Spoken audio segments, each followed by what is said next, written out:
Nah, ini orang apa? Atau hamba yang seperti apa ashabul yamin ini? Kata para ulama di tafsir ini adalah orang-orang yang ketika beramal ikhlas pada Allah Subhanahu wa taala dan tidak mengharapkan apa-apa kecuali ridha Allah Subhanahu wa taala. Dan dia tahu bahwa seluruh balasan apapun yang diberikan kepada dia, sesungguhnya balasan itu karena kasih sayang Allah, rahmat Allah yang Allah kasih, bukan karena amal yang dia punya.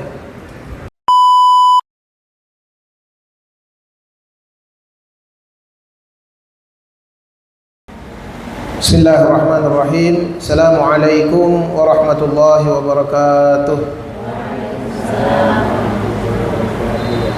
Alhamdulillahi rabbil alamin, alladhi faddalana bil Qur'anil azim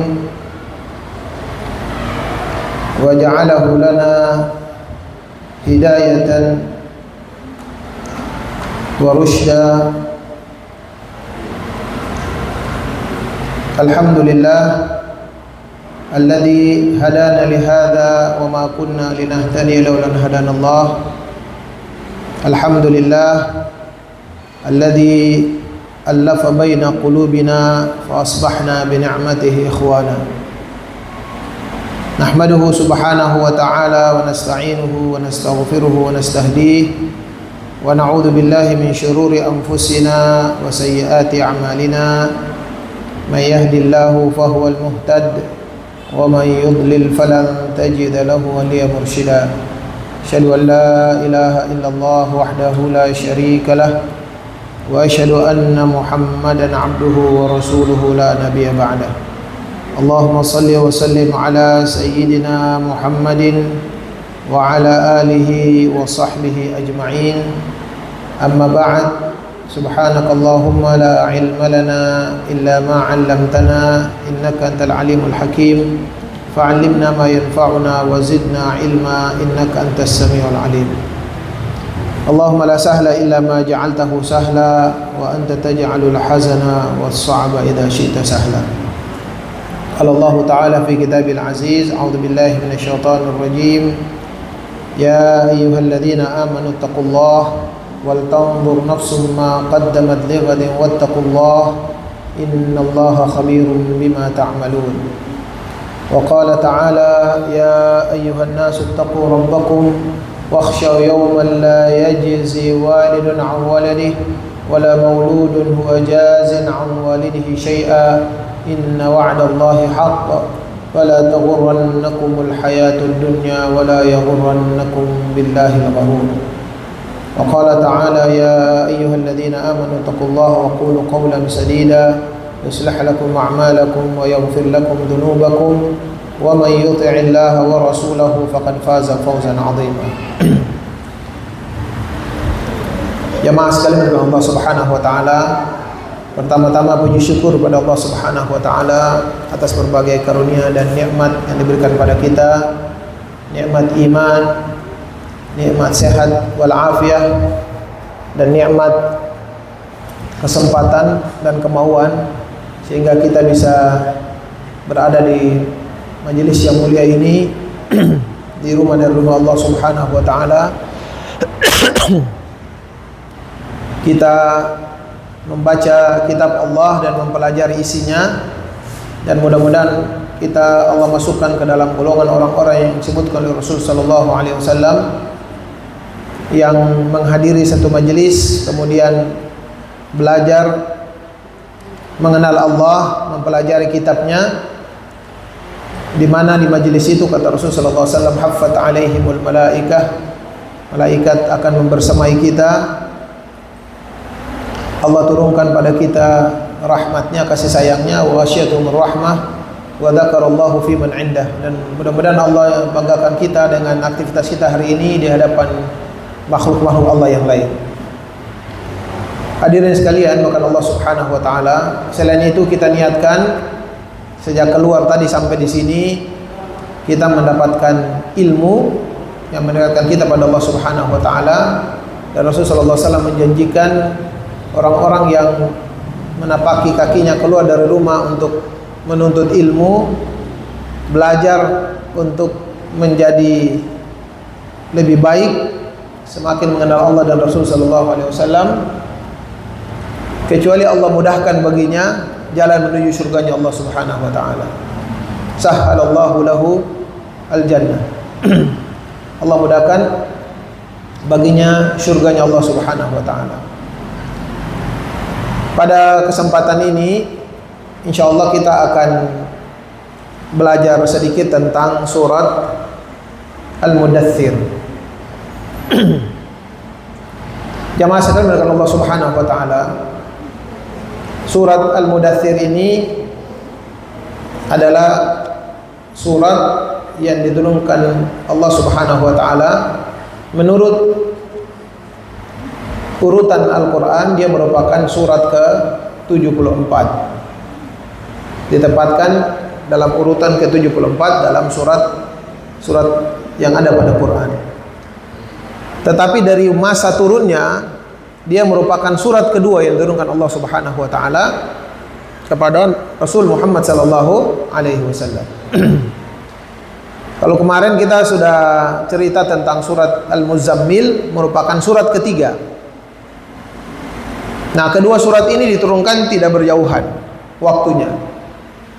Para ulama menyebutkan dalam hadis Rasul sallallahu alaihi wasallam, setelah menerima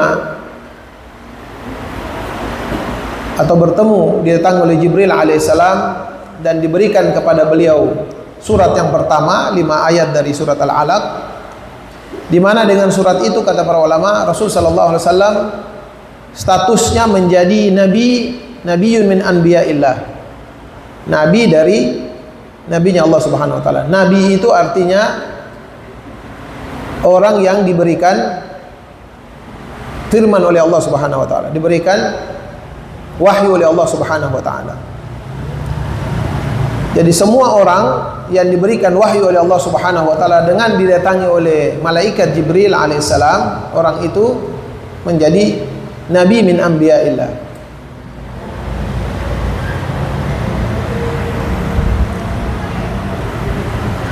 Nah, setelah Rasul sallallahu alaihi wasallam menerima surat Al-Alaq itu, setelah itu Jibril alaihissalam tidak lagi diutus oleh Allah Subhanahu wa taala kepada baginda Rasul sallallahu alaihi wasallam. Menurut jumhur mufassirin, para ulama menyebutkan kurang lebih sekitar 40 hari. Jadi Rasul sallallahu alaihi wasallam setelah ketemu dengan Jibril dalam kondisinya yang asli, yang membuat Rasul sallallahu alaihi wasallam kondisinya begitu sangat dalam kondisi tidak stabil karena ketemu dengan makhluk Allah yang luar biasa, diberikan wahyu oleh Allah Subhanahu wa taala. Maka tentu sebagai manusia, Rasul sallallahu alaihi wasallam berharap ada dukungan-dukungan yang lain, penguatan-penguatan yang lain dari Allah Subhanahu wa taala setelah itu. Tapi tidak diutus Jibril alaihissalam. Sampai Rasul sallallahu alaihi wasallam seperti berharap dan menginginkan, mencari-cari sampai kurang lebih 40 hari. Baru kemudian dalam cerita yang diuratkan oleh para mufassirun, riwayat seperti yang diceritakan oleh Jabir ibn Abdullah radhiyallahu an, kata Rasul sallallahu alaihi wasallam, sampai mencari-cari, melihat ke langit, ke kiri, ke kanan, berharap malaikat Jibril yang pernah datang kepada beliau itu datang lagi, bertemu dengan beliau dan memberikan sesuatu yang menguatkan beliau. Setelah sebelumnya hanya mengingatkan beliau tentang sarana mengenal Allah Subhanahu wa taala, yaitu dengan membaca dan memikirkan tentang fenomena yang ada di sekitar, termasuk fenomena penciptaan manusia. Khalaqal insana min 'alaq, ya. Jadi kalau kita bayangkan situasi kita waktu itu, situasi Rasul sallallahu alaihi wasallam waktu itu, Rasul sallallahu alaihi wasallam disuruh baca Iqra bismi rabbikal ladzi khalaq, tidak disebutkan baca apa, tapi diajarkan orientasi bacanya. Bacanya itu karena Allah Subhanahu wa taala, agar bisa mengenal Allah, agar bisa menguatkan hubungan dengan Allah Subhanahu wa taala. Iqra wa rabbukal akram. Baca apa saja, tapi bacaanmu harus melahirkan keyakinan dalam dirimu bahwa Allah lah yang paling agung, paling mulia. Lalu ada ungkapan khalaqal insana min 'alaq.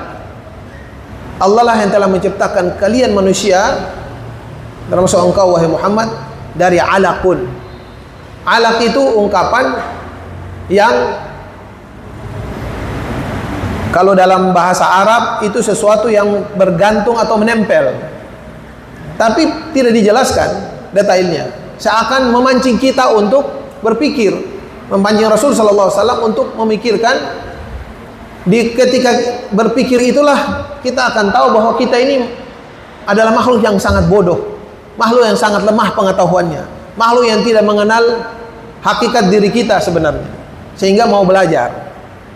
Karena orang kalau sudah berasa punya ilmu, biasanya dia tidak terpicu untuk mau belajar. Allah menyebutkan min 'alaq, yang hari ini baru kita tahu, ilmu modern menjelaskan tentang alaq itu seperti apa. Karena Allah sedang cerita pada Rasulullah SAW untuk berpikir tentang proses penciptaan manusia sejak terjadi dalam rahim seorang perempuan. Nah itu, zaman itu tidak ada orang yang tahu. Bahkan zaman sekarang kalau kita, sebagian besar kita juga banyak tidak tahu 9 bulan manusia, perjalanan manusia dalam perut ibunya itu apa aja yang terjadi dengannya. Tidak banyak di antara kita yang tahu. Maka ketika kita belajar untuk mengetahui, kita tahu bahwa kita ini punya keterbatasan dalam pengetahuan. Kita ini manusia, bahkan untuk mengenal perjalanan hidup kita di dunia saja kita tidak tahu. Maka kita sangat butuh dengan Allah Subhanahu wa taala. Yang di dunia yang seharusnya kita bisa lihat, itu kita tidak tahu. Sehingga ada seorang profesor embriologi Amerika, kalau nggak salah namanya Profesor Kate Moore, itu dia setelah meneliti, ahli embriologi, artinya dia ini memang ahli yang suka cari tahu manusia pun perjalanan dalam rahim ibunya itu. Dia baca Quran, dia bandingkan dengan ilmu hasil pencapaian dia dari pengetahuan yang dia punya. Dia berkesimpulan bahwa seluruh temuan ilmiah tentang perjalanan hidup manusia dalam perut itu persis seperti hasil yang dicapai oleh pengetahuan modern. Yang sebagian dari informasi Quran itu yang belum diketahui dengan pasti oleh ilmu pengetahuan. Artinya banyak, sudah sampai di zaman modern kayak begini, ada banyak tahapan penciptaan manusia, perjalanan penciptaan manusia dalam rahim ibunya itu yang oleh pengetahuan modern belum diketahui pasti apakah betul seperti itu atau bukan. Ini yang bilang ini profesor orang Amerika yang jadi rujukan dokter-dokter. Kalau sini ada dokter kandungan, mungkin nanti bisa membenarkan. Nah jadi ketika kondisi kayak begitu, Rasulullah SAW mengharapkan adanya bantuan, adanya arahan, adanya bimbingan dari Allah Subhanahu wa taala. Rasulullah berharap, ini kok tidak datang ya? Jibril tidak datang, tidak lagi bertemu dengan aku. Dicari-cari, dilihat ke sana kemari. Wa nadartu an syamili falam ara syai'an. Itu dalam hadisnya sebutnya begitu. Lihat ke kanan, tengok, jangan-jangan dari kiri, mungkin dari atas langit, sampai setiap hari dilakukan sampai ke hari ke-40 lah. Ketika itu Rasulullah SAW baru ketika mengadakan kepalanya ke atas, terlihatnya Jibril alaihissalam. Kata Rasulullah SAW dalam hadis riwayat Jabir bin Abdullah, ini hadis riwayat Imam Muslim,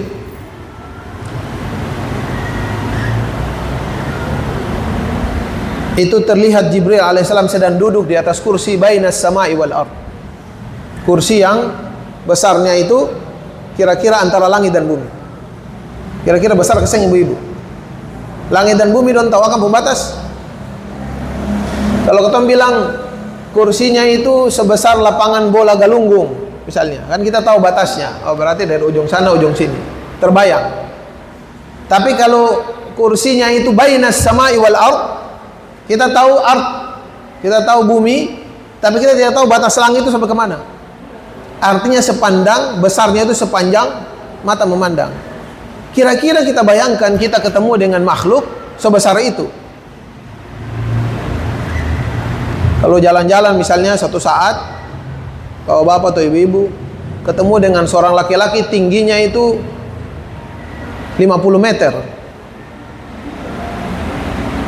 Kira-kira 50 meter, bayangannya apa lebih tinggi dari masjid sedikit? Lari ke seng. Ya Allah menunjukkan kebesaran ini, makhluk Allah Subhanahu wa taala sebesar itu, seagung itu. Maka jangan membayangkan keagungan Allah Subhanahu wa taala. Wa ma qadarullaha haqqa qadrihi. Tidak ada manusia yang bisa mengukur sampai pada ukuran mengukur membayangkan keagungan Allah Subhanahu. Tidak akan bisa kita bayangkan. Makanya dalam doa-doa kita, dalam diri kita biasa diajarkan salah satu ungkapan. Allahumma la nuhsi thana'an 'alaika anta kama athnaita 'ala nafsik.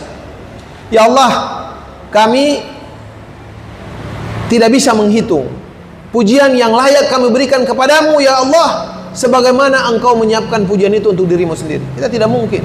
Dengan pujian apapun yang keluar dari mulut dan hati kita, tidak akan pernah sampai pada kemuliaan dan ketinggian serta keagungan Allah Subhanahu wa ta'ala. Jadi kalau sudah zikir banyak, 100, 200, jangan menganggap cukup. Ya, makhluk-makhluk Allah yang lain tidak pernah berhenti memuji Allah, la yafturun, dan mereka tidak pernah bosan memuji Allah Subhanahu wa ta'ala. Kita ini disuruh salat 5 menit, zikir baru subhanallah 33 kali, alhamdulillah 33 kali, setelah itu langsung lari keluar ke segala masjid dan lupa dengan Allah karena berbagai urusan-urusan yang lain. Ya. Jadi setelah 40 hari tiba-tiba Rasulullah SAW melihat Jibril alaihissalam, dan disitulah Jibril menyampaikan surat ini kepada Rasul sallallahu alaihi wasallam. Ya ayyuhal muddatsir, sampai terakhir. Jamaah sekalian dengan Allah Subhanahu wa taala, surat ini terdiri dari kira-kira kalau dibagi, kata para ulama, dibagi temanya itu menjadi 6 bagian. 6 bagian. Kalau Al-Imam Ibnu Katsir membaginya menjadi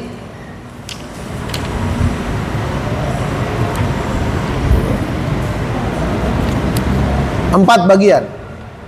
4 bagian besar.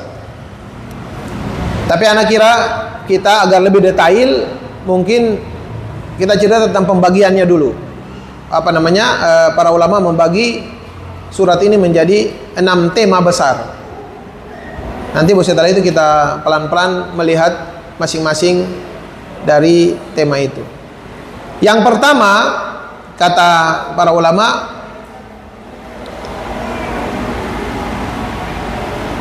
adalah taklifun Nabi sallallahu alaihi wasallam bi a'ba'ir risalah. Jadi tema pertama itu adalah tema penugasan Rasul sallallahu alaihi wasallam dengan tugas kerasulan.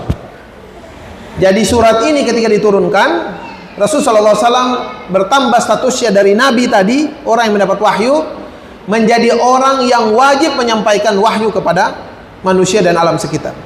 Kalau Rasul sallallahu alaihi wasallam, kita bilang alam sekitar karena bukan saja manusia tapi juga makhluk Allah yang lain termasuk jin. Nah, itu dari kira-kira ayat pertama sampai ayat ke-7.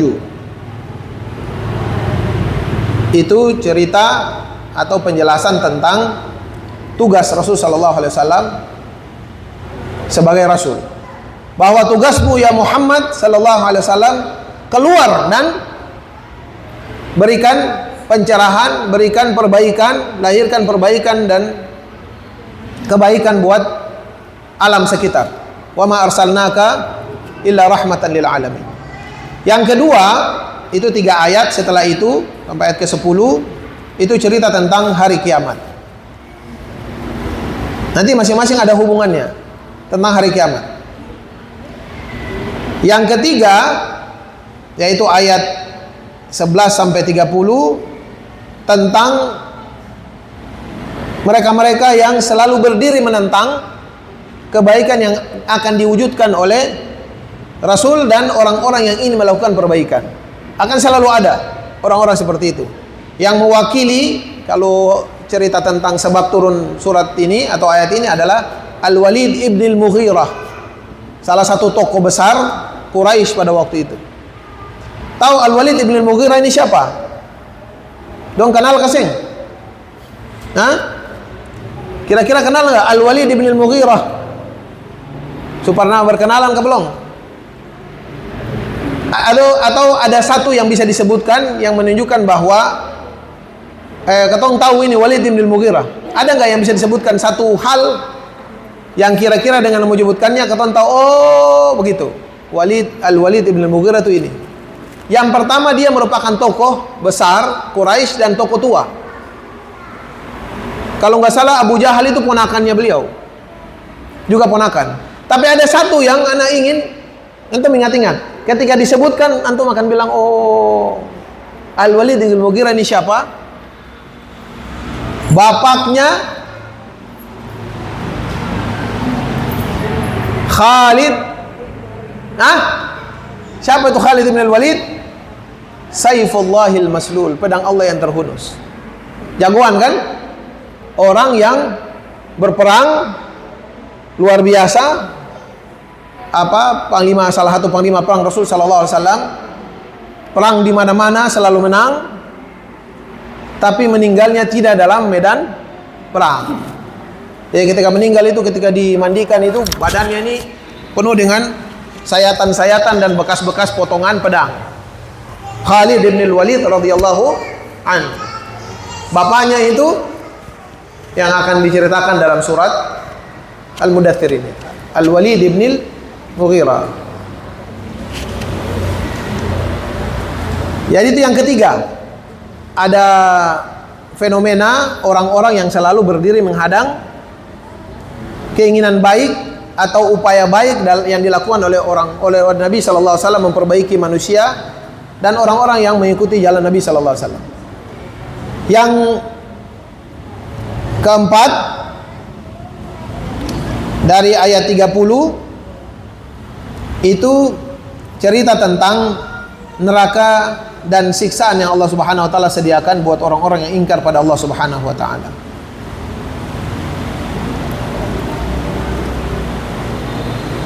Jadi sampai ke ayat 37 kira-kira. Ayat 31 ke 37 itu cerita tentang siksaan neraka dan siksaan yang disediakan buat orang-orang yang ingkar dan menentang upaya perbaikan yang dilakukan baginda sallallahu alaihi wasallam. Yang kelima, setelah itu berarti ayat 38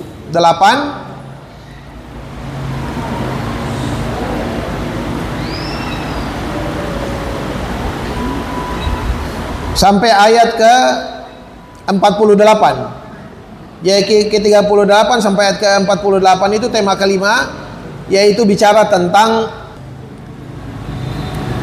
terikatnya manusia dengan apa yang dia lakukan. Manusia itu rahinatun, kullu nafsin bima kasabat rahina. Dia tertawan, kita terbelenggu, kita terkurung dengan apa yang kita lakukan. Jadi jangan ada dalam pikiran kita, jamaah sekalian, yang membayangkan bahwa apa yang kita lakukan ini setelah itu orang lupa. Kalau sekarang orang takut dengan yang namanya jejak digital, ya toh? Yang biasanya habis makan terus bertemang lalu video kirim. Nah, biasanya kalau besok-besok kemudian ketahuan bahwa oh dia bertemang dengan orang itu, lalu mau dihapus. Itu takut sekali. Kita takut sekali itu dengan jejak-jejak digital. Tapi yang harus kita takuti adalah dengan setiap amal yang kita lakukan. Karena terhadap Allah Subhanahu wa taala, terhadap ilmu Allah, itu tidak ada sedikit pun yang bisa dihilangkan. Kita semua rahinatun bi'amalina. Kita terbelenggu, terikat dengan amal kita. Sebagaimana amal kita terbelenggu dengan amal yang buruk, kita juga terbelenggu dengan amal yang baik. Kalau kita bikin amal baik, tidak usah khawatir, tidak usah peduli dengan yang namanya omongan orang, penghargaan orang, ya, apresiasi yang diberikan oleh orang, nggak ada urusan. Lakukan kebaikan, dilihat tidak dilihat, diketahui tidak diketahui, dihargai atau tidak dihargai, tidak ada urusan dengan itu semua. Karena kita tahu kita terikat dengan Allah, mengikat kita dengan setiap amal kita. Jadi kita akan selalu senang melakukan kebaikan, diketahui tidak diketahui. Jadi tema kelima tadi adalah cerita tentang keterikatan setiap kita manusia dengan amal dan aktivitas yang kita lakukan. Jadi tidak usah khawatir dengan viral tidak viral. Tidak usah khawatir dengan terjaga atau tidak terjaga. Amal kita pasti dijaga oleh Allah Subhanahu wa taala. Man ya'mal mithqala dzarratin khairan yarah wa man ya'mal mithqala dzarratin syarran yarah. Kemudian yang terakhir, surat ini Allah tutup dari ayat 48 itu ke terakhir 50 berapa? 56. Itu Allah tutup dengan penjelasan tentang kenapa orang-orang itu menentang dan mengabaikan seruan baik yang dilakukan oleh Rasul sallallahu alaihi wasallam dan orang-orang yang mengikutinya. Kenapa? Atau sebab, di antara sebab yang menyebabkan seorang itu abai, tidak peduli, tidak mau mengikuti apa yang kebaikan yang diajarkan oleh Rasul sallallahu alaihi wasallam dan orang-orang yang mengikutinya. Jadi itu 6 tema, ya. 6 tema besar. Ini temanya berurutan. Jadi ketika Allah Subhanahu wa taala cerita tentang, kalau kita bikin dia jadi satu cerita bersambung, kira-kira awal surat itu bagian pertama cerita tentang bangkitnya, kewajiban bangkitnya Rasulullah SAW keluar dan melakukan upaya perbaikan, menjelaskan pada manusia tentang aturan yang harus dia ikuti dari Allah Subhanahu wa taala, apa-apa yang harus dia siapkan untuk bisa menunaikan tugas itu.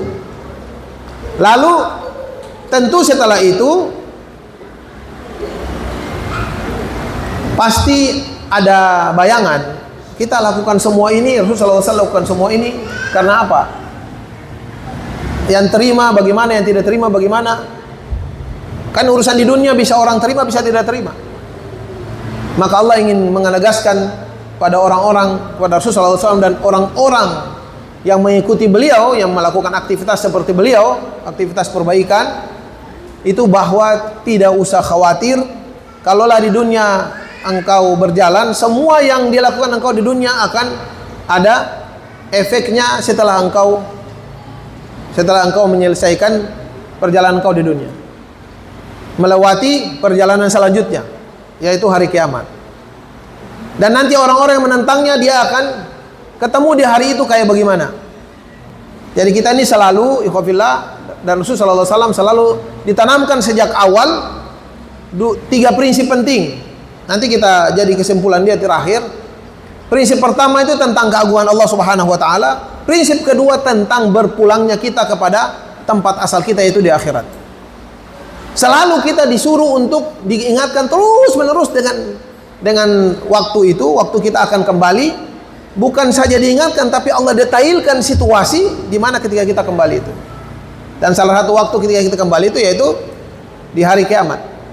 Salah satu bagian dari manzilatul fil akhirah, fase-fase yang akan kita jalani di akhirat. Di akhirat itu manzilah pertama atau tempat pertama yang akan kita lewati apa?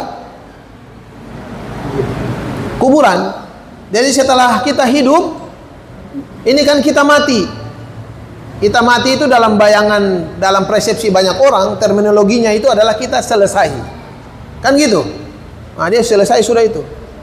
Dalam bayangan kita, ya. Mati itu adalah akhir dari segala-galanya. Tidak buat seorang muslim.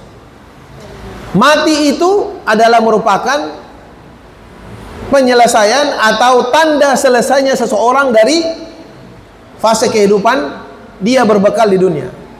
Tempat berbekalnya dia. Makanya Allah bilang, Allahu yatawaffal anfus. Waffa itu artinya Allah penuhi jatahnya. Jadi orang dibilang wafat itu artinya orang yang telah memenuhi jatahnya dalam kehidupan dunia. Makanya orang yang wafi itu orang yang penuhi janjinya, penuhi menunaikan jatah yang dibebankan kepadanya.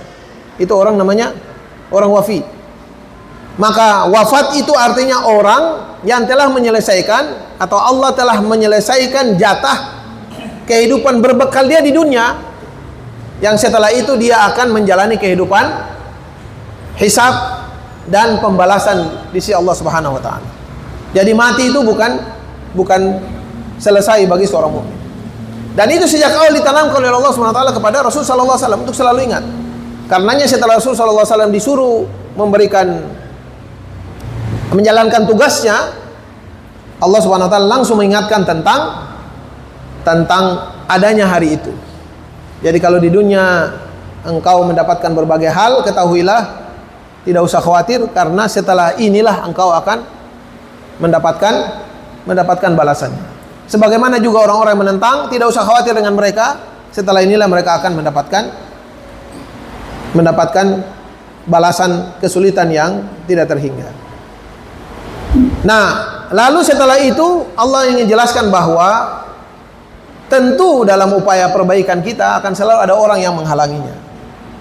Bisa macam-macam. Dan jangan lupa orang yang menghalanginya itu bukan sekedar menghalangi, tapi dia juga bisa saja melakukan proses-proses yang bisa memberikan kelayakan bagi dia untuk sukses. Dan ini dijelaskan sejak awal supaya kita punya kesadaran bahwa melakukan perbaikan itu adalah pekerjaan yang diharuskan padanya sebuah penataan, sebuah perencanaan. Tidak sekedar main-main, datang hanya sekedar bicara-bicara lalu kita bilang kita sudah menunaikan tugas. Tidak.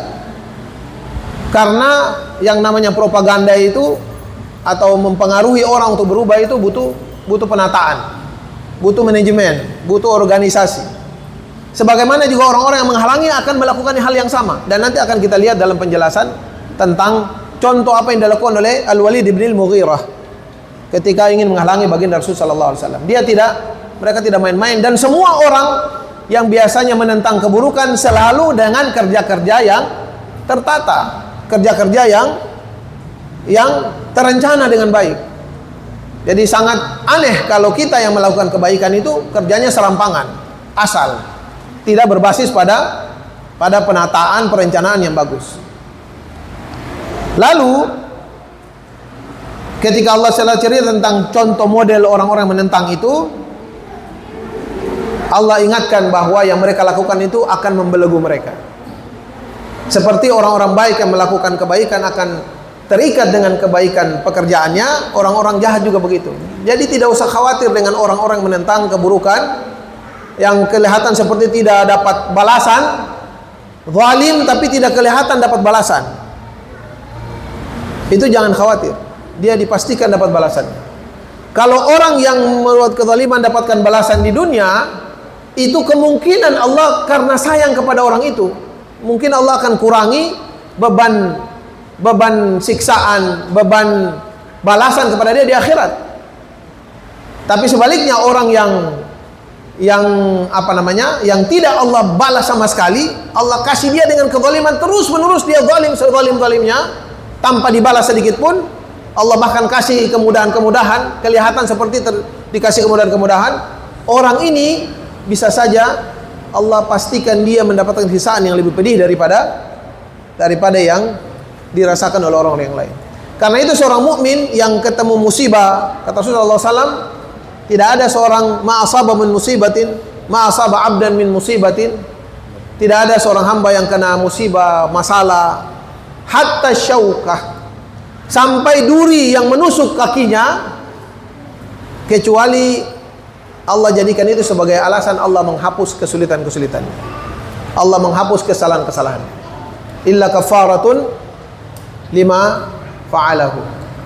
Itu jadi kafarah. Jadi kalau Allah kasih susah, Allah kasih musibah, kasih sakit, kasih tatumbu, tatabrak dan seterusnya, bisa saja ketahuilah, bisa saja itu merupakan bentuk dari kasih sayang Allah Subhanahu wa taala, mengurangi beban yang akan kita dapatkan di akhirat nanti dari balasan yang Allah berikan pada kita. Jadi jangan heran kalau nanti ada orang yang karena memahaminya bersyukur. Saya ketemu ada orang bersyukur pada Allah Subhanahu wa taala ketika dapat musibah, karena dia punya punya pengetahuan tentang hakikat dari musibah yang ia dapatkan.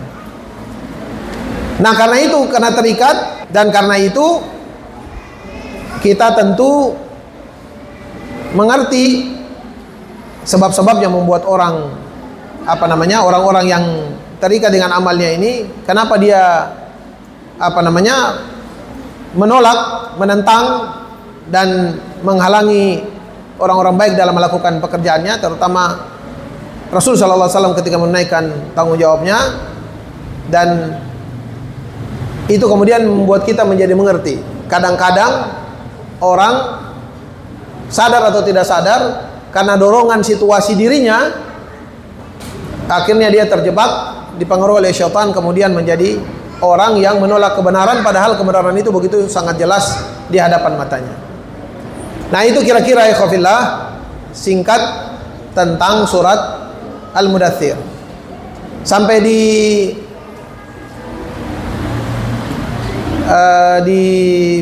posisi ini jelas insyaallah? Jelas ya? Ya, berarti cukup, tidak perlu ada tafsir yang detail. Ya. Nanti masing-masing pulang baca lalu tadabbur. Ya, udah mengerti temanya.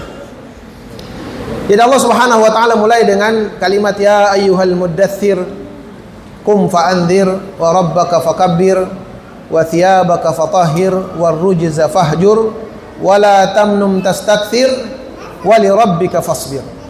Itu tema pertama. Wahai orang yang berselimut, bangun dan berilah peringatan, dan Tuhanmu besarkan dan agungkanlah, pakaianmu bersihkanlah, sesembahan-sesembahan selain Allah tinggalkanlah, dan janganlah engkau memberikan sesuatu, melakukan sesuatu dengan berharap dibalas lebih dari apa yang engkau lakukan. Dan kepada Tuhanmu bersabarlah. Kira-kira itu terjemahan bebasnya. Nanti tinggal dilihat terjemahan yang di fase ini. Khofillah, Allah Subhanahu wa taala mengingatkan baginda Nabi sallallahu alaihi wasallam dengan situasinya. Allah tidak memanggil Rasul sallallahu alaihi wasallam dengan namanya, tapi dengan situasi di mana Rasul sallallahu alaihi wasallam ada, yaitu Rasul sallallahu alaihi wasallam dalam kondisi diceritakan sebab turunnya ayat ini. Di antara yang diceritakan oleh para ulama adalah upaya orang-orang yang melihat Rasul sallallahu alaihi wasallam seperti berubah dengan tampilan awalnya, lalu kemudian mulai memberikan isu-isu, membuat isu-isu macam-macam. Ada sebab yang lain, katanya ini terkait dengan situasi personal diri Rasul sallallahu alaihi wasallam. Situasi dirinya yang ketika didatangi Jibril tadi yang kita ceritakan, setelah itu Jibril ceritakan kepadanya tentang bagaimana dia sebagai seorang hamba yang harus mengenal Allah, belajar mengenal Allah Subhanahu wa taala, meyakini keagungan Allah Subhanahu wa taala. Lalu setelah itu Jibril tidak lagi datang, sehingga membuat Rasulullah SAW gelisah, menjadi seperti bebannya semakin berat, merasa membutuhkan Allah Subhanahu wa taala. Lalu kemudian menjadi takut, jangan-jangan tidak bisa menjadi seorang yang kuat untuk memikul amanah, sehingga ketika pulang meminta istrinya untuk menguatkan dirinya. Diriwayatkan beliau disuruh untuk disiram air dingin. Ya, kalau kita takut kan biasanya macam-macam, suruh minum air segala macam. Rasulullah SAW mengalaminya.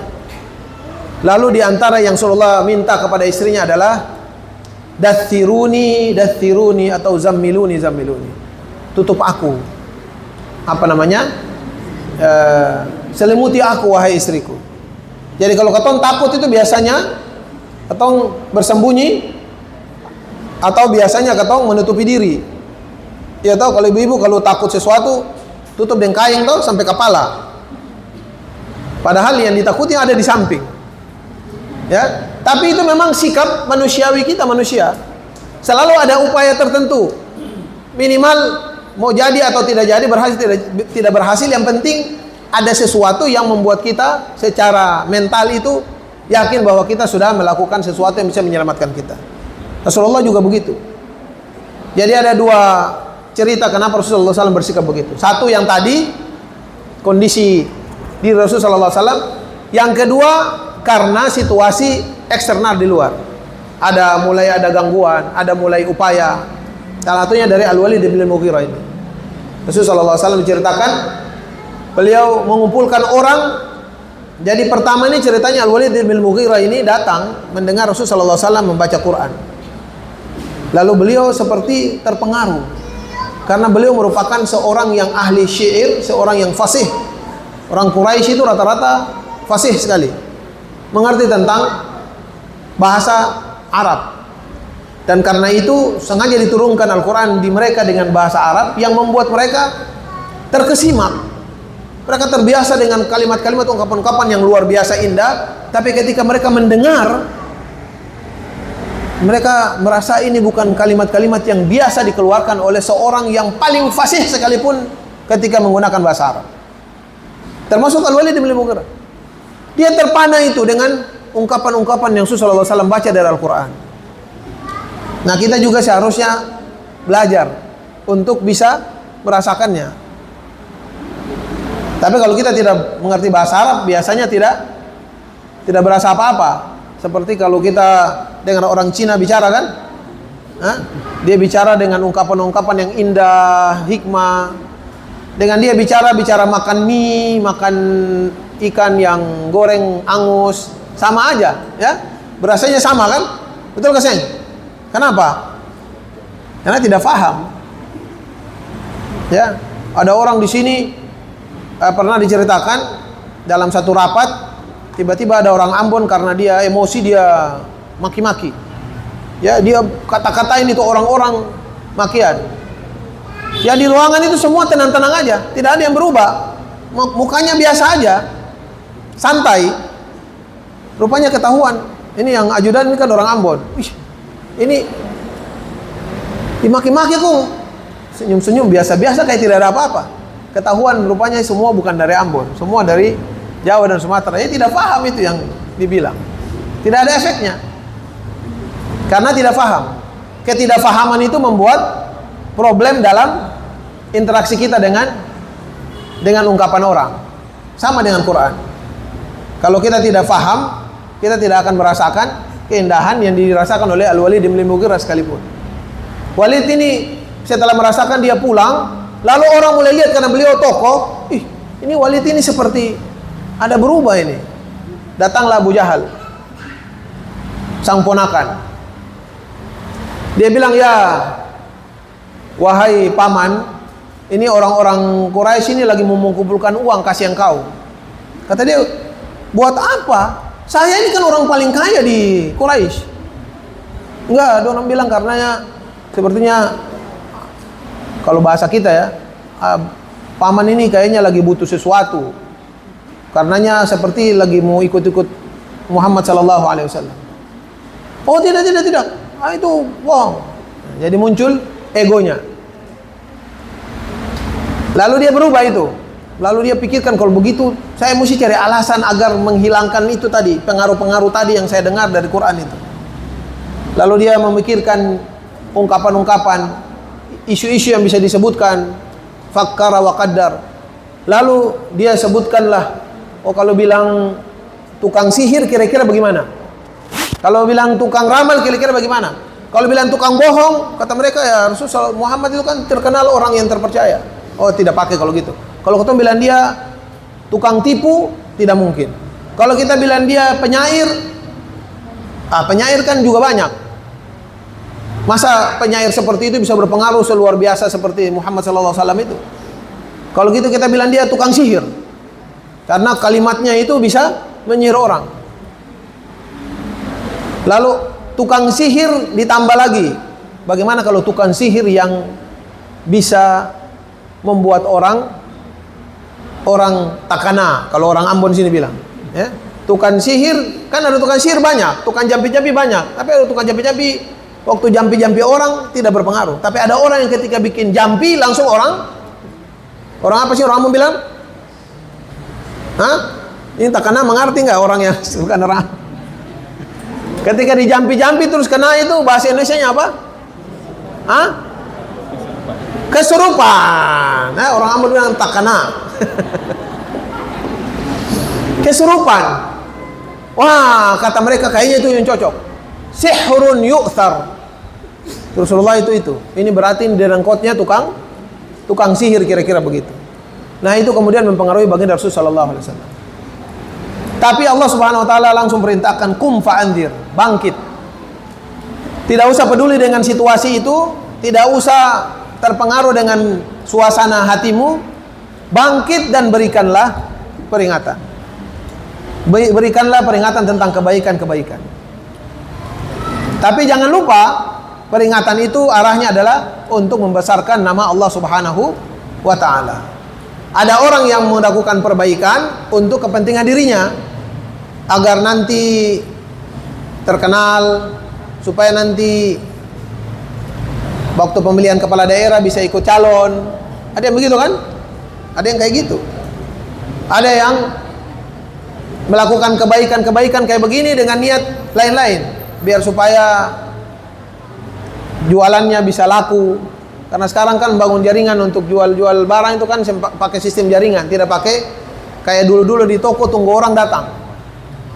Nah, mumpung ini ada kesempatan, kita datangi, kita ajak mereka baik supaya mereka percaya, ya kita selipkanlah. Tapi ketemu ada produk ini, ya kesehatan ini, ada segala macam. Macam-macam. Rasulullah SAW mengingatkan sejak awal untuk tidak boleh bergeser dari orientasi awal, yaitu farabbuka fakabbir wa thiyabaka fatahhir. Para ulama menyebutkan baju ini bukan saja pakaian yang kita pakai. Sebagian mengatakan thiyabuka itu a'maluka, aktivitasmu juga dibersihkan. Ada yang menyebutkan nafsumu, apa jiwamu juga dibersihkan. Yang kira-kira kesimpulannya kata Ibnu Katsir, semua makna itu masuk.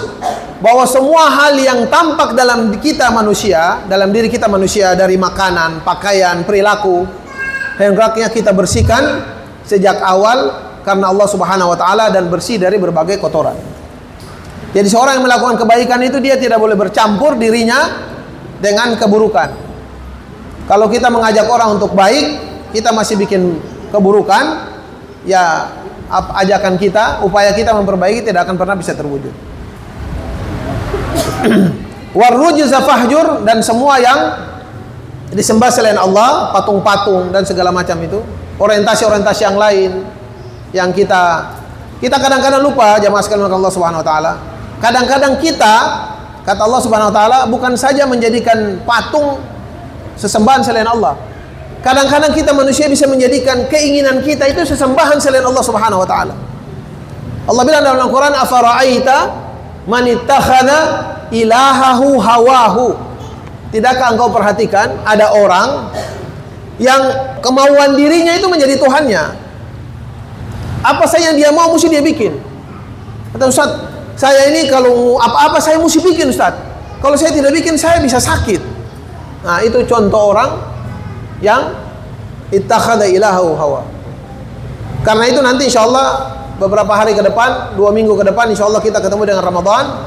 Salah satu isi dari Ramadan itu adalah didikan buat kita agar tidak menjadikan keinginan kita itu sebagai Tuhan. Sesekali kita lawan keinginan kita. Terutama ketika keinginan kita itu mengajak kita untuk lupa pada Allah Subhanahu wa taala. Sekali-sekali ibu-ibu, nih karena ibu-ibu lebih banyak jadi saya dahulukan ibu-ibu ya. Ibu-ibu lagi nonton sinetron, tiba-tiba azan. Pas waktu itu ada 2 orang ada mau baku pukul. Yang pemeran utama sama musuh utamanya. Ya Allah, ini kalau pisang bayang berarti yang ketahuan dan 2 bagaimana akhirnya? Ya sudah, kasih tinggal sedikit dulu deh. Ya, nonton sampai akhir barang tinggal 20 menit saja ini. Setelah itu masih bisa sholat. Sesekali ketika dalam kondisi kayak begitu langsung kasih mati televisi, sholat. Agar kita tundukkan keinginan kita dan kita sadarkan diri kita, tunduk kita hanya pada Allah Subhanahu wa taala. Nanti berasa itu nikmatnya ibu-ibu. nikmat tidak nonton sinetron, atau nikmat tidak baca WA, atau nonton bapak-bapak. Ini kalau bapak-bapak kalau contohnya biasa main bola. Kalau lagi Piala Dunia, Piala Eropa, Piala apa itu, 15 menit terakhir adzan subuh. Kalau adzan balik berarti saya tahu, sementara tinggal draw. 1-0. Itu luar biasa itu. Gejolaknya. Mau kasih tinggal, takut jangan sampai Indonesia saya ngisi, atau berharap Indonesia isi gol dan seterusnya. Sesekali kayak begitu dimatikan, langsung kita sholat, kita penuhi panggilan Allah SWT. Disitulah kenikmatan kita akan rasakan tidak nonton bola. Belum pernah kan? Yang sudah biasa dirasakan kan nikmat nonton bola. Yang suka hobi-hobi nonton bola itu biasanya merasakan nikmat nonton bola. Belum pernah merasakan nikmat ketika tidak nonton bola. Nah, caranya kayak begitu. Jadi rupanya nonton tidak nonton itu bisa kita dapatkan kenikmatan. Manakala kita punya orientasi dalam hidup ini hanya karena Allah Subhanahu wa ta'ala. Dan itu berlaku untuk seluruh situasi kita, ikhwafillah. Karena itu Allah Subhanahu wa ta'ala mengingatkan kita untuk warrujza fahjur wala tamnum tastakthir. Dan terhadap apa yang kita lakukan, jangan berharap dibalas lebih oleh Allah Subhanahu wa ta'ala. Nah, ikhwafillah, ada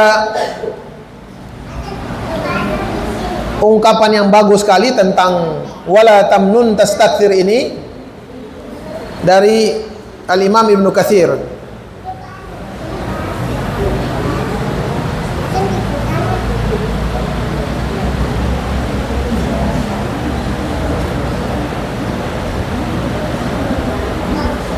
Jadi kata beliau Al-Imam Ibnu Katsir, wala tamnun tastakthir, kata beliau, qala Al-Hasan Al-Basri, Imam Hasan Basri mengatakan, wala tamnun bi'amalika ala rabbika tastakthirhu. Janganlah engkau dengan amal kau yang sedikit itu berharap balasan banyak dari Allah Subhanahu wa ta'ala. Dan pendapat ini dipilih oleh Ibnu Jarir rahimahullah. Kemudian berkata Imam Mujahid minat tabi'in, la tad'uf an tastakthir minal khair. Makna kedua adalah janganlah engkau melemah untuk terus-menerus memperbanyak melakukan amal kebaikan. Jadi wala tamnun tastakthir itu bukan bikin sedikit berharap banyak, tapi jangan lemah untuk terus-menerus menambah melakukan kebaikan. Kemudian berkata Ibnu Zaid rahimahullah, la tamnun bin nubuwati 'ala nas tastakthiruhum biha ta'khudhu 'alaihi 'awadan minad dunya. Jangan engkau berharap dengan kenabian engkau wahai Muhammad memperbanyak manusia supaya engkau bisa mendapatkan manfaat-manfaat duniawi dari kebanyakan pengikut engkau yang banyak mengikuti engkau itu. Nah, ini juga berlaku buat kita, orang-orang yang melakukan kebaikan, ngajak orang untuk jadi baik. Jangan berharap dengan orang banyak itu kita menjadi terkenal, kita menjadi dihormati, kita mendapatkan manfaat-manfaat, mendapatkan hal-hal lain yang sifatnya duniawi yang lebih banyak. Jangan seperti itu ketika kita melakukan kebaikan. Wala tamnun tastakthir wali rabbika fasbir. Dan jadikanlah kesabaranmu terhadap seluruh yang engkau hadapi dalam melakukan kebaikan itu, ada Allah yang akan engkau temui. Ikhwafillah, seluruh hal yang kita lakukan itu ada kompensasinya di hadapan Allah Subhanahu wa ta'ala. Tapi kadang-kadang tidak semua kita terikat dengan kompensasi itu, terutama kompensasi ukhrawi, kompensasi di akhirat. Karena itu kadang-kadang ketika kita melakukan sesuatu yang baik, tidak kelihatan hasilnya di dunia, kita menjadi melemah, menjadi memelas, menjadi futur, menjadi bahkan kadang-kadang sampai putus asa, berhenti. Seharusnya tidak seperti itu, kata Allah Subhanahu wa ta'ala. Dan perintah ini kepada baginda Rasul sallallahu alaihi wasallam mendahului sebagai qudwah kita. Hendaklah engkau mengingat bahwa seluruh hal yang kau lakukan dengan kesabaranmu akan engkau dapatkan di hadapan Allah Subhanahu wa ta'ala balasan. Sehingga Rasul sallallahu alaihi wasallam pernah bercerita dalam hadis sahihnya, nanti di akhirat akan didatangkan manusia yang paling senang dalam kehidupan dunia. Hadis sahih. Bi'as'adi ahli al-ard. Mulai dari Nabi Adam pertama sampai manusia terakhir, ini orang ini paling bahagia sudah, paling enak, paling nyaman, paling kaya, paling semua punya dia. Tapi orang ini rupanya merupakan ahli neraka. Lalu Allah perintahkan malaikat bahwa ini orang yang hidupnya itu tidak ada lagi yang namanya kurang. Tapi karena dia ingkar pada Allah SWT, Allah suruh malaikat celupkan dia, dicelupkan saja. Fa asbagha 'alan nari sabghatan. Allah suruh celupkan satu kali, kasih masuk sebentar, kasih keluar. Lalu orang itu ditanya, "Wahai fulan, apakah engkau pernah bahagia?" Ini kalau orang ini ditanya seperti apa? Dia pasti menjawabnya, seharusnya menjawab, "Saya orang paling bahagia." Tapi dengan satu celupan di nerakanya Allah Subhanahu wa taala, dia lihat, dia rasakan sebentar saja, dia lupa seluruh kenikmatan. Dia bilang, "Wallahi la ya Rabb, demi Allah aku tidak pernah merasakan yang namanya kenikmatan dan kebahagiaan ya Allah." Jadi dengan satu celupan di neraka, dia lupa seluruh kenikmatan dia pernah ada. Nah, wayuta bi asyaddin nasi bu'san, atau kama qala sallallahu alaihi wasallam. Dan nanti di akhirat, kata Allah Subhanahu wa taala, kata Rasul sallallahu alaihi wasallam, akan didatangkan satu orang manusia yang paling menderita. Jadi kalau kita pernah lihat orang menderita, maka orang ini berkumpul seluruh penderitaan yang pernah dialami manusia berkumpul pada orang ini. Mulai sejak Nabi Adam diciptakan sampai nanti manusia terakhir Allah matikan di yaumil qiyamah. Orang paling menderita, paling sengsara, paling tidak bahagia. Bayangkan semua bentuk ketidakbahagiaan, kesengsaraan yang bisa dialami manusia, ini orang ada pada orang ini. Tapi alhamdulillah orang ini merupakan hamba Allah yang Allah takdirkan masuk surga.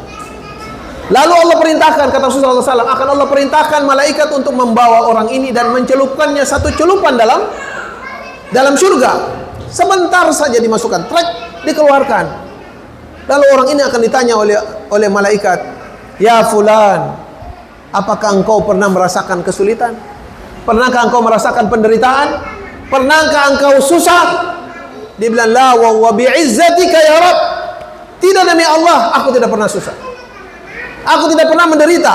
Aku tidak pernah sakit dalam kehidupan. Bayangkan orang paling sengsara dalam kehidupan, dia lupa dengan sekadar satu celupan. Setelah melihat surga, melihat kenikmatannya, dia lupa dengan seluruh kesulitan yang pernah dia alami.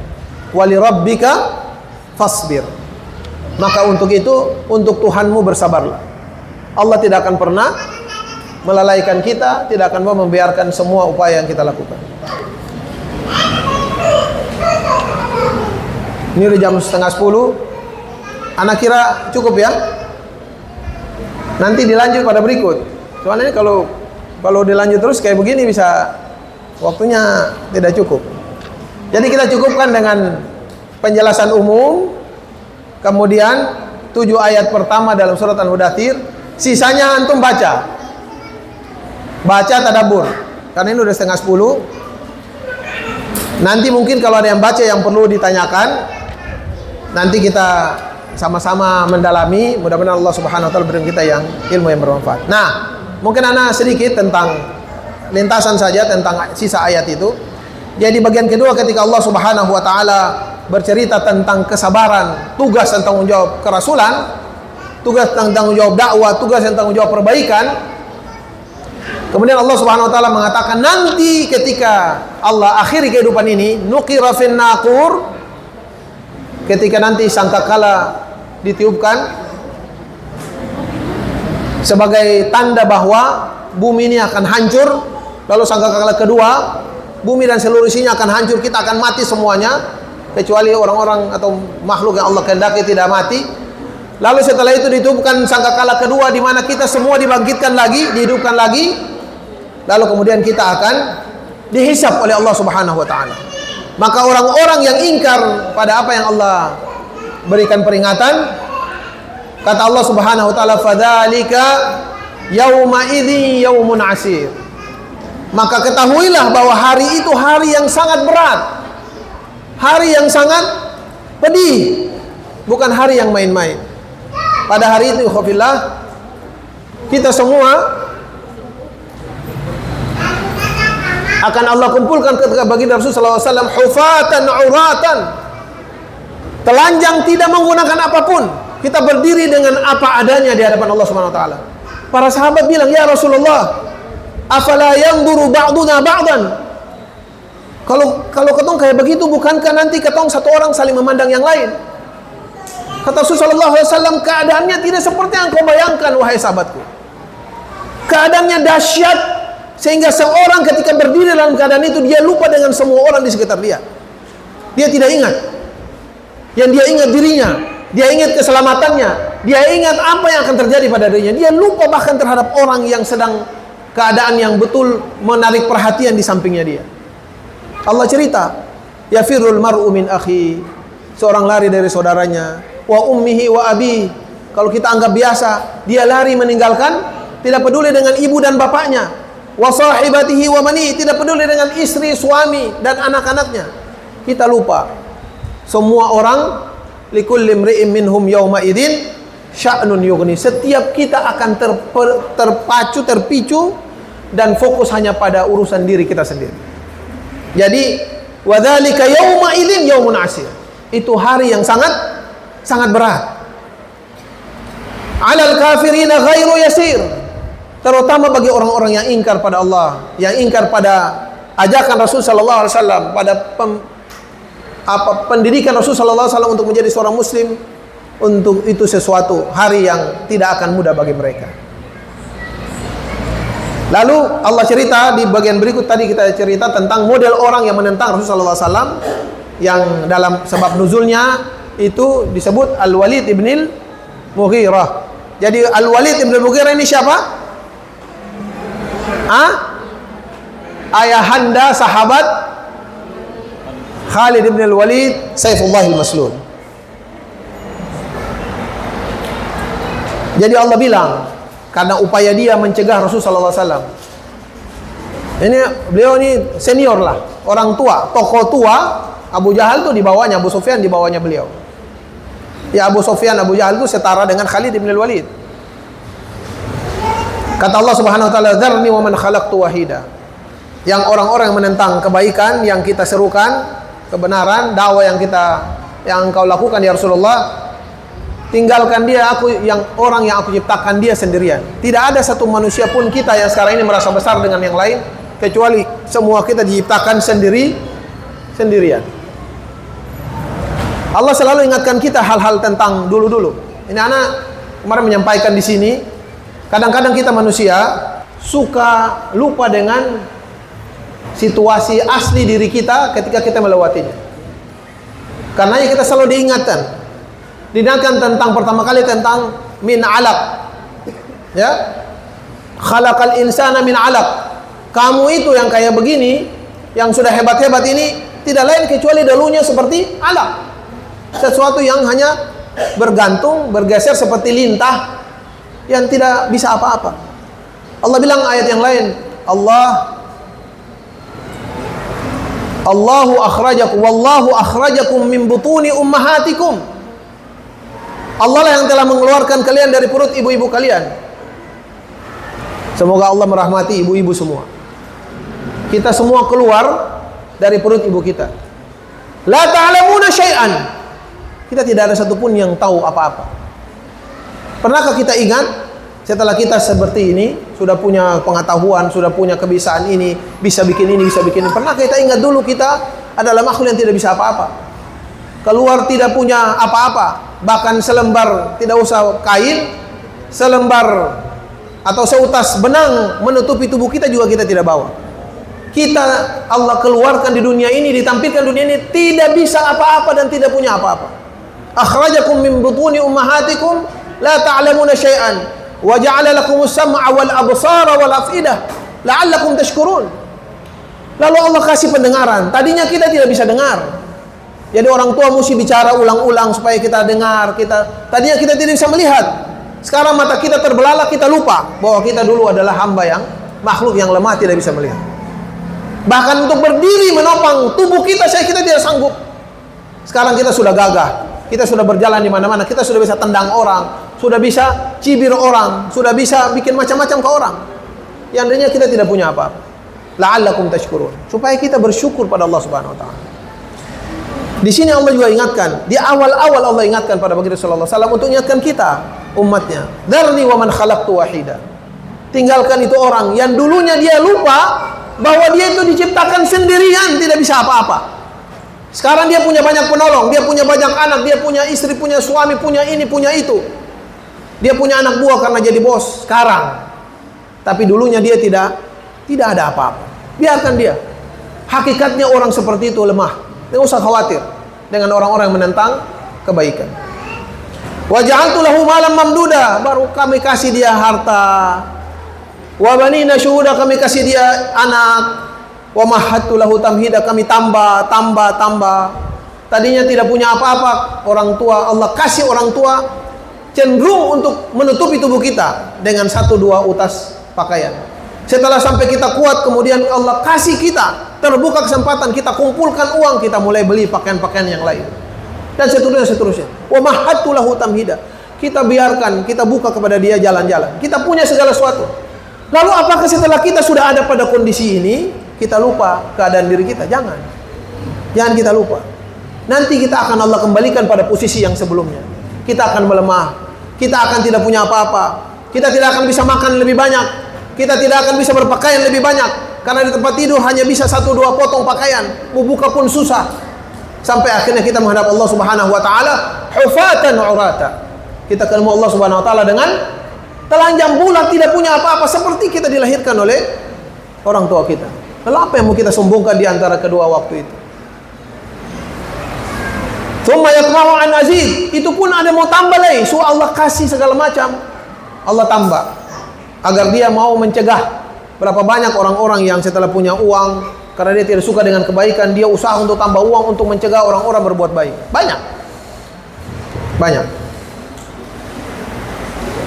Kemudian ikhwafillah, di bagian ketiga, nah ini yang penting. Ketika Allah ceritakan kalla innahu kana li ayatina anida, orang ini yang menentang ini, saurhiquhu sauda, akan kami berikan timpakan kepada dia siksaan yang berat. Tapi Allah bilang innahu fakkara wa qaddar. Orang ini dia berpikir dan dia menata, dia memanage keburukan yang ingin dia lahirkan, upaya dia mencegah orang. Ini dia menggunakan fakkara wa qaddar. Jadi jangan heran ibu-ibu, bapak-bapak sekalian, orang-orang yang menginginkan keburukan, mencegah terjadinya kebaikan ada pada kehidupan kita, tidak sedikit dari mereka juga ketika melakukannya dengan perencanaan yang matang, dengan pemikiran yang serius. Seperti yang Allah ceritakan tentang Al-Walid bin Mughirah. Fakkara wa qaddar. Jadi kalau mereka berpikir, berusaha menata, memanage, mengorganisir untuk mencegah kita dari kebaikan, lalu kita orang-orang yang melakukan kebaikan ini tidak berpikir, tidak merenung, tidak mendesain, tidak menata, tidak mengorganisir, bagaimana mungkin? Kita mau dapat kebaikan di bulan Ramadan, tapi tidak ada waktu yang kita pakai untuk merenung. Bagaimana waktu selama ini kita? Apakah kita kasih habis baca Quran berapa lama? Jangan-jangan Qurannya waktunya habis, Qurannya tidak pernah habis-habis. Caranya bagaimana? Lalu bagaimana puasa kita tata? Tidak pernah dipikirkan. Tidak pernah kita tata waktu kita. Tiba-tiba waktu Ramadan masuk, dan tiba-tiba juga padahal lebaran alhamdulillah. Berlalu begitu saja. Karena fakkara, tidak ada fakkar, tidak ada qaddar. Jadi malu kita, orang-orang yang melakukan kebaikan, tidak mendasarkannya pada sebuah perenungan, sebuah pematangan pemikiran, dan sebuah perencanaan yang baik. Malu terhadap orang-orang jahat yang setiap hari ingin merusak kebaikan dalam kehidupan ini, mencegah Rasulullah SAW, yang mendasarinya dengan berpikir, merenung, menata, mengorganisir, dan seterusnya.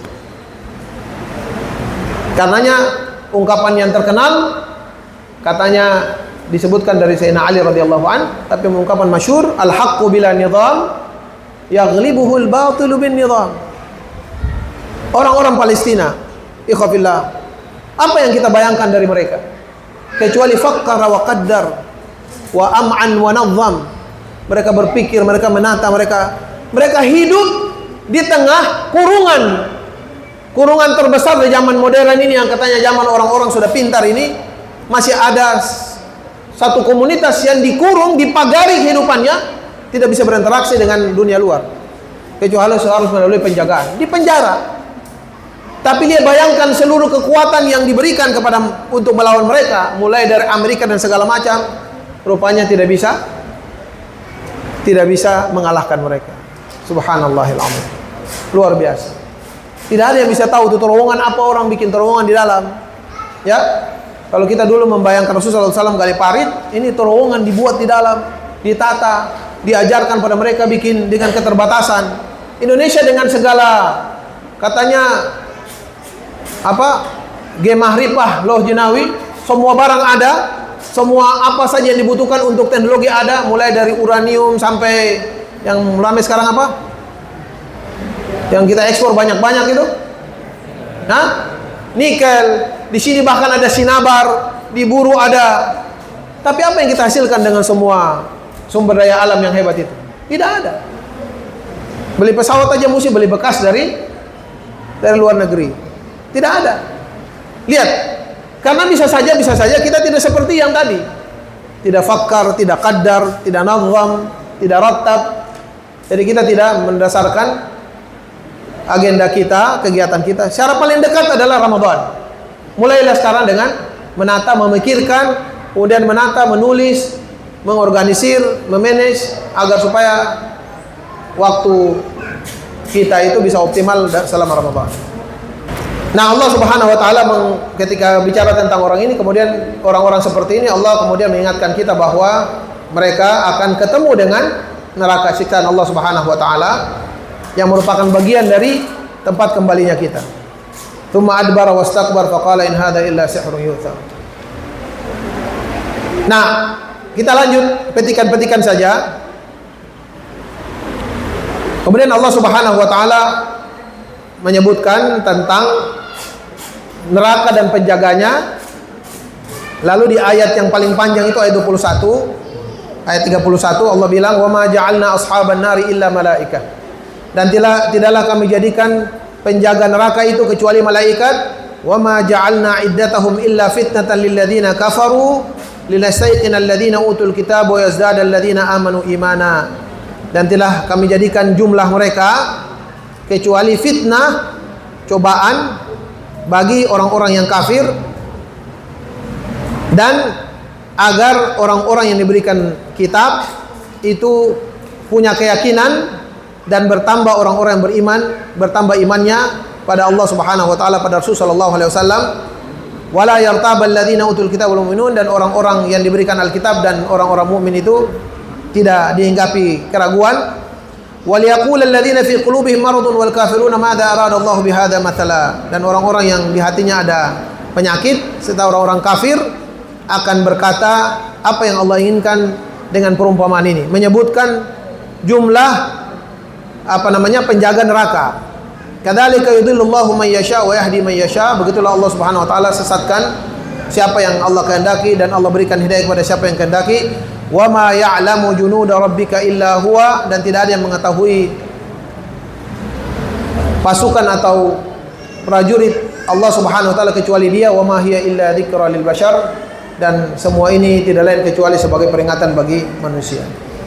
Di ayat ini khafillah, Rasulullah sallallahu alaihi wasallam memang menyebutkan bahwa penjaga neraka itu ada 19 orang, 19 malaikat.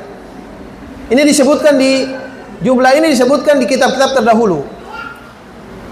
Nah, ketika disebutkan angka ini, orang-orang kafir Quraisy yang tidak tahu tentang kitab-kitab terdahulu bilang, kalau cuma 19 orang saja berarti kita bisa skala dong. 19 orang. Tapi kalau dia membayangkan, dia tahu bahwa 19 orang itu seperti Jibril alaihissalam, duduknya itu ma bainas samai wal ard.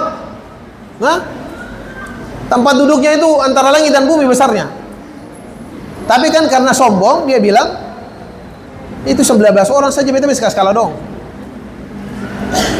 Tapi rupanya 19 orang ini disebutkan ke kitab-kitab terdahulu. Karena itu Allah menyebutkan ulang tentang jumlah. Rasulullah SAW menyebutkan jumlah ini supaya mereka orang-orang terdahulu tahu bahwa yang diturunkan pada baginda Rasulullah SAW itu merupakan firman dari firman Allah Subhanahu wa Ta'ala. Karena angka itu tidak diketahui kecuali orang-orang yang diberikan Alkitab sebelumnya. Karena itulah di sini ayat ini menyebutkan tentang bahwa penyebutan tentang jumlah supaya membuat yakin orang-orang yang diberikan kitab terdahulu bahwa Quran ini merupakan sama dengan wahyu dari Allah Subhanahu wa Ta'ala. Karena menyebutkan angka yang sama. Dan membuat orang-orang mukmin yakin bahwa sebagaimana mereka diberikan Alkitab, lalu diberikan Quran yang benar, seperti juga umat-umat terdahulu yang telah diberikan Alkitab kepada mereka dengan isinya yang benar dari Allah Subhanahu wa Ta'ala. Nah, itu kira-kira sedikit biar bisa dimaknai dengan atau difahami dengan betul konteks surat atau konteks ayatnya. Kemudian terakhir, ikhwafillah, tentang keterikatan kita atau terbelenggunya kita dengan amal kita. Ikhwafillah, kita diingatkan Allah Subhanahu wa Ta'ala, kullu nafsin bima kasabat rahinah. Sekali lagi kita terikat dengan apa yang kita lakukan. Illa ashabal yamin, kecuali orang-orang yang di posisi kanan, kira-kira begitu, orang-orang kanan. Apa maksudnya? Kata ulama, seluruh manusia tanpa kecuali terikat, terbelenggu dengan apa yang dia lakukan. Dia akan dihargai Allah dengan kebaikan dia lakukan, kecil atau besar. Dan dia akan diberikan balasan siksaan oleh Allah, kecil maupun besar. Tapi ada orang-orang, ikhwafillah, yang Allah Subhanahu wa Ta'ala berikan kebaikan buat dia, balasan kebaikan, walaupun dia pada dirinya itu ada banyak kesalahan. Dia amalnya terlalu banyak, tapi Allah kasih kehormatan buat dia, Allah ampuni kesalahannya, sehingga amal yang tadi sedikit dibandingkan dengan kesalahan, karena kesalahan sudah terhapus, maka terlihat amal kebaikannya saja. Dan karena itu orang ini, dia masuk dalam pengecualian kullu nafsin tadi. Nah, ini orang apa? Atau hamba yang seperti apa ashabul yamin ini? Kata para ulama di tafsir ini, adalah orang-orang yang ketika beramal ikhlas pada Allah Subhanahu wa Ta'ala dan tidak mengharapkan apa-apa kecuali ridha Allah Subhanahu wa Ta'ala. Dan dia tahu bahwa seluruh balasan apapun yang diberikan kepada dia, sesungguhnya balasan itu karena kasih sayang Allah, rahmat Allah yang Allah kasih, bukan karena amal yang dia punya. Seharusnya kita begitu, supaya kita masuk dalam ashabul yamin. Kita ketika melakukan sesuatu, melakukan salat, melakukan baca Quran, sudah mengkhatamkan Quran, sudah menghafal Quran, sudah qiyamul lail setiap saat, jangan pernah berasa dalam diri kita bahwa kita sudah melakukan banyak kebaikan. Jangan pernah.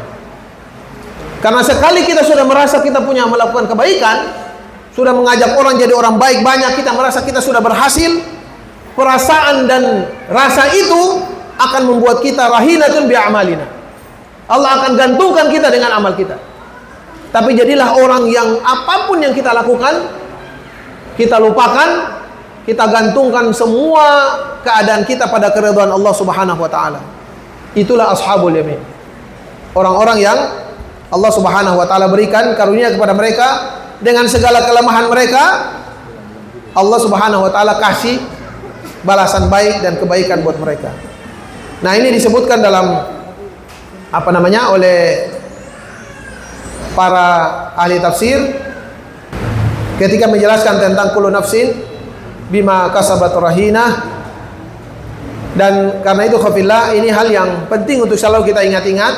Jangan sampai kita mengikat diri kita dengan amal kita dan melupakan bahwa semua kebaikan yang kita dapatkan itu sesungguhnya bersumber dari keinginan Allah Subhanahu wa Ta'ala. Dalam hadis Rasulullah SAW mengatakan, la yadkhulu ahadukumul jannata bi'amali, atau la yudkhilu ahadakumul jannata amaluhu. Oh, kama qala sallallahu alaihi wasallam, Tidak ada seorang pun di antara kalian yang akan masuk surga dengan amalnya. Para sahabat bertanya, ya Rasulullah, wala anta ya Rasulullah, engkau juga tidak ya Rasulullah? Kata sallallahu alaihi wasallam, saya juga tidak. Saya juga tidak akan masuk surga karena amalku. Illa an yataghammadani Allah birahmatih. Aku masuk surga karena Allah memberikan aku rahmatnya, sayang kepadaku, meliputi aku dengan sayangnya, jadi aku bisa masuk surga. Kalau Rasul sallallahu alaihi wasallam saja menganggap amalnya tidak bisa memasukkan dia, melayakkan dia menjadi orang masuk surga, bagaimana dengan kita yang banyak lalainya daripada ingatnya pada Allah Subhanahu wa taala. Nah, mudah-mudahan Allah Subhanahu wa taala jadikan kita orang-orang yang selalu terikat dengan Allah Subhanahu wa taala dan berharap keridhaan Allah Subhanahu wa taala dalam setiap kelemahan dan kelebihan yang kita punya. Terakhir sekali, di antara sebab yang Allah sebutkan orang itu ingkar pada Allah Subhanahu wa taala, yang tidak mau menerima kebenaran, adalah rasa bisa, rasa sombong, rasa punya. Rasa bisa, rasa sanggup yang melahirkan rasa sombong dalam dirinya. Karenanya Allah Subhanahu wa taala sebutkan, "Fama lahum 'anit tadhkirati mu'ridin ka'annahum humurun mustanfirah." Dan kenapa mereka orang-orang itu ingkar, menentang? Walid bin Mughirah tadinya sudah terpengaruh dengan apa yang Allah Subhanahu wa taala dan tentang Quran, dengan kebenaran Quran, dengan keindahan Al-Quran, tapi dia tolak. Dia ingkar karena diingatkan, dipicu emosinya oleh Abu Jahal dengan perkataan-perkataan yang tadi kita sebutkan. Ka'annahum humurun mustanfirah. Itu seperti binatang liar yang ketemu dengan singa yang mau memangsanya. Dia lari tinggalkan. Farrat min qaswara bal yuridu kullu imri'in minhum an yu'ta suhufan munasyshara. Nah, ini salah satu sebabnya. Di antara sebabnya adalah orang itu iri dengan kebaikan. Dia ingin, ini kalau Muhammad bisa diangkat jadi rasul, kenapa beta kan sama-sama mulia? Beta kan sama-sama punya. Beta kan sama-sama begini. Kenapa beta seng? Dan ini penyakit paling berbahaya. Ketika orang merasa layak untuk sesuatu yang ada pada orang lain, lalu dia merasa seharusnya menjadi miliknya dia, itu akan memicunya dan memacunya untuk menentang sesuatu yang baik itu. Dan itu makanya kita hindari diri dari sifat al-kibru. Rasulullah mengatakan al-kibru ghamtun nas. Jadi sombong itu adalah batarul haqqi wa ghamtun nas. Jadi menganggap remeh orang, lalu kemudian menyebabkan kita menolak kebenaran. Jadi kalau kita pakai yang bagus, kelihatan gagah, kelihatan cantik, kelihatan terhormat, itu tidak merupakan sebuah kesombongan. Kapan menjadi sombong? Manakala dengan pakaian itu kita menganggap remeh manusia. Yang lain nih yang ada kelas dengan aku. Sama batarul haq. Lalu kemudian semua kebaikan yang muncul dari orang, kita lihat ini bukan level aku, kita tolak. Nah, itu ya kesombongan. Tapi kalau untuk kita gagah, kita kelihatan bagus, kita kelihatan hebat, nggak apa-apa. Selama dua hal ini tidak ada pada kita, yaitu batarul haqqi wa ghamtun nas. Itu kira-kira ikhwafillah. Sehingga kesimpulannya, surat ini berisi 3 tema penting seperti surat-surat Makkiyah nantinya. Yang pertama cerita tentang keagungan Allah Subhanahu wa taala. Yang kedua cerita tentang Rasul sallallahu alaihi wasallam berupa dirinya, berupa tugas dan tanggung jawabnya, berupa apa yang beliau lakukan dalam kehidupan, berupa apa yang harus kita sebagai umatnya berikan kepada beliau dengan penghormatan, kecintaan dan seterusnya. Dan yang terakhir cerita tentang kembalinya kita. Ikhwafillah, di seluruh fondasi keimanan kita, 2 hal yang harus terus kita kuatkan. Yang pertama, iman pada Allah, iman pada keagungan Allah, iman pada kebesaran Allah. Kenallah Allah terus menerus, selalu menerus, tidak boleh berhenti kita mengenal Allah, keagungan Allah, kebesaran Allah, kehebatan Allah, dan kekerdilan diri kita pada saat yang sama. Dan yang kedua, kenalilah terus tempat kembali kita. Kuatkan terus memori kembalinya kita pada akhirat. Memori ingatan kita, kuatkan terus pada tempat kembali kita pada akhirat. Karena 2 itulah fondasi keimanan yang penting untuk kita punya. Dan karena itulah menjadi fondasi bagi seluruh keimanan-keimanan lanjutan yang akan dimiliki oleh seseorang. Sehingga itulah yang terus yang diulang dalam hampir seluruh surat-surat Makkiyah, yaitu iman pada Allah dan keagungannya dengan berbagai detail penjelasannya tentang Rasul sallallahu alaihi wasallam dan tentang hari kembalinya kita, yaitu hari kiamat. Wallahu a'lam bishawab. Kurang lebih mohon maaf. Wabillahi taufiq wal hidayah. Wassalamualaikum warahmatullahi wabarakatuh.